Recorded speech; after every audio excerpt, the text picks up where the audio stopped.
Hi, I'm Tim Roble, and welcome to another episode of Adventure Athlete. This is the second Sur Ron that I have ordered. Today's November 24th, and I ordered this on, and it's Tuesday. I ordered this on Thursday when I received my first one. So backstory on why I would purchase this. Initially, I thought this was more of a toy or a niche little market motorcycle. And I'm doing modifications to this as I'm building it. But long story short, I ordered the Electric Motion Trials bike about 7 months ago. And I got that, and I just finished up my 2-day ride review out at Cougar Buttes, Johnson Valley, California.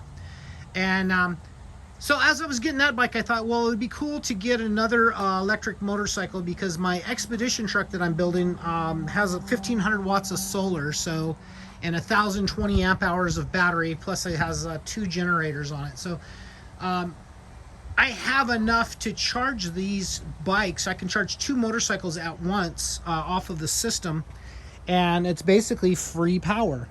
So I ordered my wife the bike from Luna Cycles, and this is the one that they're currently shipping out right now. I wanted the one that had the upside down forks on it, but this is what they're currently sending out. And after I rode my wife's bike, I got right on the phone and ordered another one, and I asked them, hey, could I get the one with the upside down forks? And they said they are pretty much out of them right now at that time. So that being said, I'm like, all right, well, I'll take whatever you got. Send me one, because I'm going to build a full factory Luna Cycle Sur Ron is basically what I'm doing. I already have the Fox 40s coming for it. I have a Fox rear shock coming for it, a 21-inch front wheel, Hayes brakes, full floating disc. And then I ordered an 8,000 watt controller and a larger battery for it. So this thing is going to be a monster. Some of the upgrades that I got from Luna Cycle would be the 64 tooth sprocket that they send you with a little piece of chain to add to the chain. Kind of sucks that this chain is gray and the chain that is on it's gold.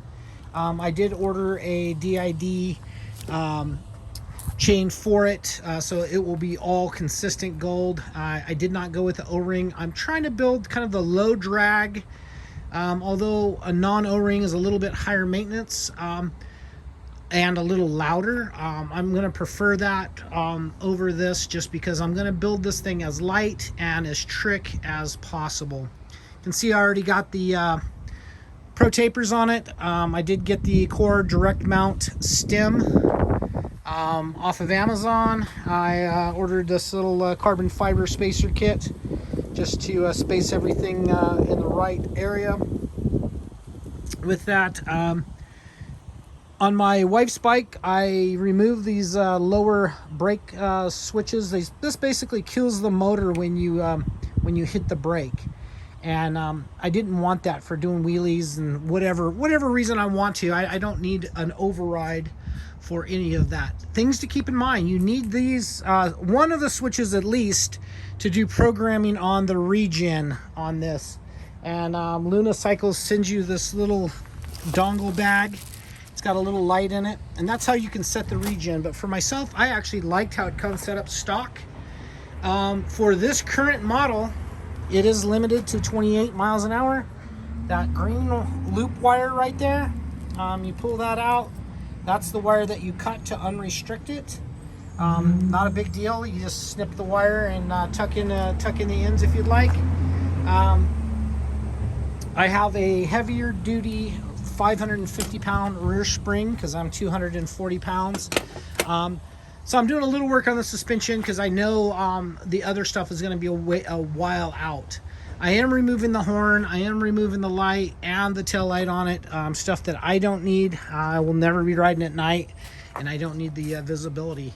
But this is just kind of a quick talk about the updates that I'm doing. Why I'm talking about that. I did order the Shimano, get that better there, brake pads for it, front and rear, but I do have a full set of Hayes coming.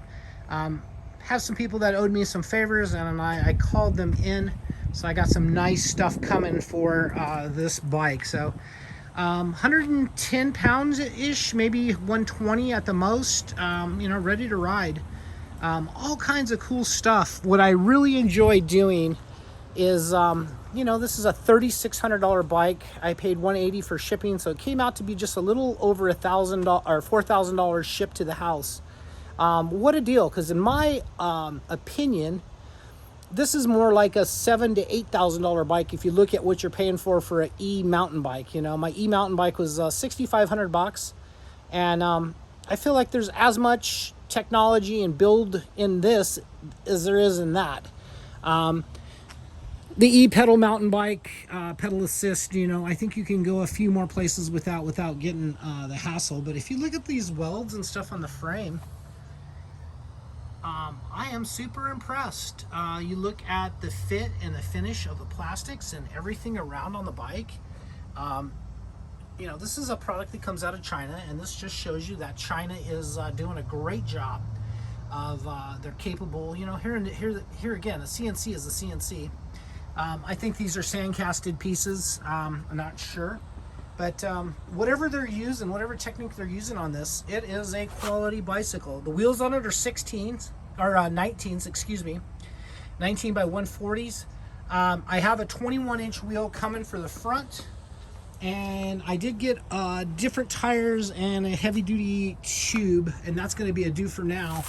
I ordered these Shinkos for it. I'm a trials guy. I like a trials type tire, and it is a little bit taller of a tire, and it is a little bit more usable for the stuff that I'm going to be doing. So right now I'm going to start off with those front and rear.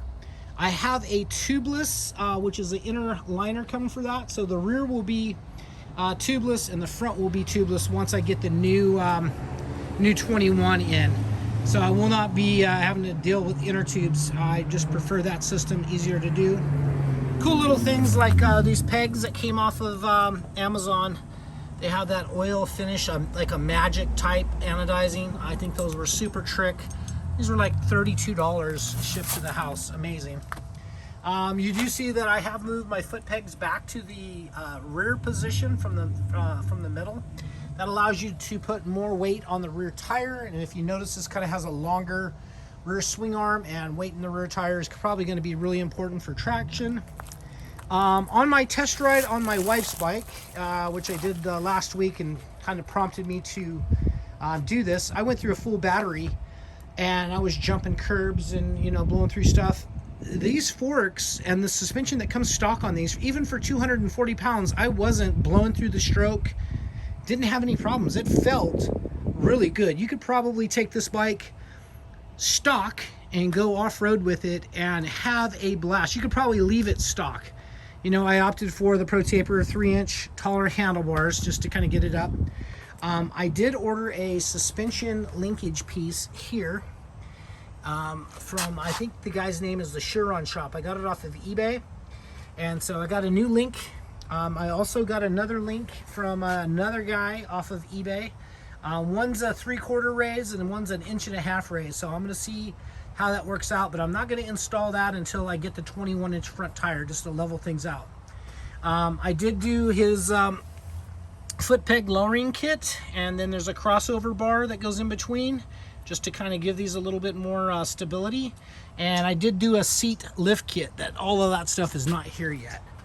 So thoughts of this, what I'll call a little toy motorcycle, is I think it's actually a pretty serious, I won't call it an off-road weapon, but man, if you're just out play riding, you want to go have fun with the buddies and do some dirt jumps up the street, this is a cool little bike for the neighborhood. I rode that thing around for a couple of hours, and, passed a couple cops. I was wearing a mountain bike helmet. I didn't get looked at twice. Up here, we have our local mountains, and just my local trails are about maybe 2 miles away. And I just went up there and had a blast. So I think this little bike is super cool. As far as what you pay for it, getting it, shipping and dealing with Lunicycle and everything, I have to give I'll give the product itself a 10 out of 10. their service, I'll give it about a 9.5 out of 10, and I'm going to say why is because when you order stuff, you don't exactly know what you're getting. I would have preferred the other fork. I did watch another video that shows that this fork is a little bit more stiff because of the fork brace. I do have an aftermarket carbon fiber front fender that's going on it. They send you this, I don't know, I probably already threw it away, this super lame looking, yeah, this thing, right? That's the number plate. Keeping the number plate, pulling the sticker off. But they send you this lame little deal that wraps around, and yeah, I'm not using that. I did order from this guy, Dirty Bike Accessories. This is the to replace the belt, and I also got from him this rear mud flap. And from someone else, I'm not sure who it was, I ordered and this is all eBay stuff, search Sur Ron. I ordered a longer rear fender. So, gonna be like a full factory little play bike. I'm gonna take this up to the trials competition up in Keysville, which is Lake Isabella. It's a huge mountain bike area, open for motorcycles and mountain bikes. So as one bike's charging, I'll be mobbing the other one. If you got questions or comments of what I think about the bike, you want to know something, hit me up in the comments down below, and tell you a little bit more as I'm learning more about the bike. I'm only into these bikes now less than a week. I've done a ton of research, watched a ton of videos, and there's a lot of great content out there right now. So that's going to be it for now. Thank you guys for watching. If you're wanting to see this full build develop, follow the series, hit like and subscribe, please. And then questions, comments, hit me up. That's going to be it for now. I'm Tim Roble, and I'll catch you here next time.